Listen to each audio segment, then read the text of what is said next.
So here recently, my friends over at WUBEN sent out a new light for me to try out and test. This is their new T4 that's recently come out, and it's got a couple features that I think make it kind of unique and a little bit different than a lot of the flashlights you're going to see on the market. So once you get this thing out of the box, you're going to be left with your little tactical flashlight as well as this little lanyard, which we'll go over here in just a second. So the first thing you're going to want to do when you get this little light out of the box is unscrew the little cap here to expose where your battery's at. There's a little piece of plastic you're going to take out of there so that your light will actually function.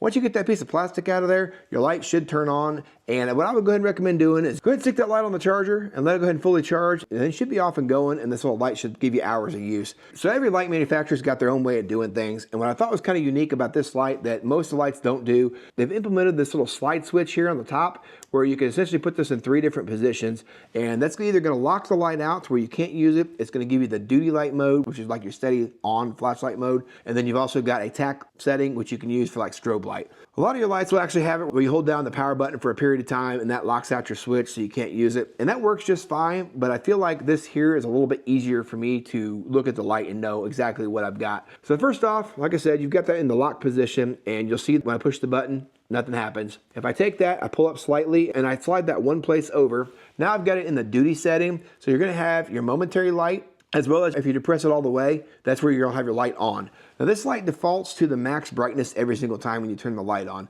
I do kind of wish it had a memory built into it, where if I had it on the low or the medium setting, it would just remember that, and that's where it would turn on the next time I use the light. But nonetheless, this is what you're left with here. In the max brightness setting, you're gonna be right around 850 lumens. It's a pretty bright light. Compared to a lot of the other lights that I've tried and tested and the ones that I use on a regular basis, this one's right on par with the lights that are in this 850 to 900 lumen category. Now if I push this down one time, it's gonna go to the medium setting here, and that's 150 lumens. Now that full brightness setting, you're gonna get somewhere around an hour of runtime. When I tested that, I did get it, it was around 58 minutes. So that's pretty close to that hour mark that they advertise.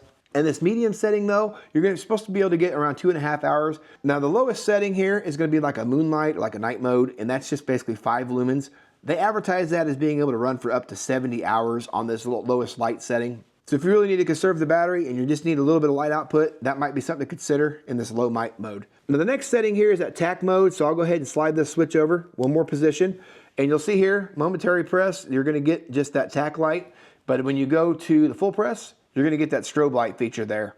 So those are all the light features that you've got. There's something that I really like about the WUBEN lights, and I've had a couple of these over the last couple of years that I've tried out and tested. I've always been really happy with the aluminum housing that they use on their lights. They're really sturdy metal, and honestly with the anodized black that this light comes in, they've held up really good, and they actually resist scratching and kind of wearing out over time. I've had a couple of them that I've kind of beat the heck out of over the last couple of years, and they still look just about as new as they did when I pulled them out of the box when I bought them.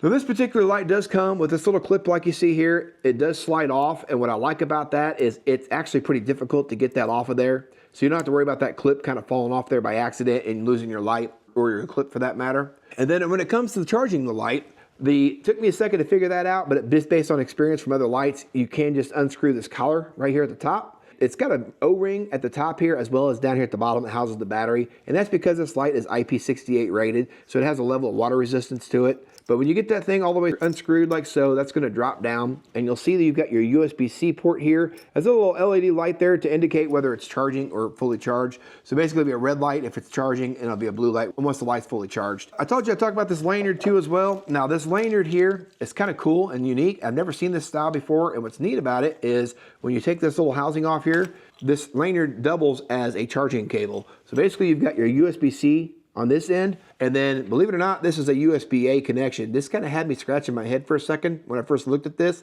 until I realized that it basically is just a USB-A without the housing around it. If you take one of your charging bricks like you got like this and plug this dude in, you'll see it just plugs in like that, and then now you can use this lanyard to charge your light up. One little thing I didn't like about this lanyard was I wish they'd have put a little more thought into the actual where this lanyard mounts to the light. The only place I found that you could really put it is that hole right there at the top of the clip. I'd have preferred to seen a little spot right here at the bottom of the flashlight that I could hook that lanyard to. That way if I had that around my neck, it could just kind of hang like so. Instead, it kind of hangs off center, and it kind of hangs in a weird way in my opinion. Even though that clip's hard to get off of there, I still rather have that lanyard on something that was permanent mounted to the flashlight itself.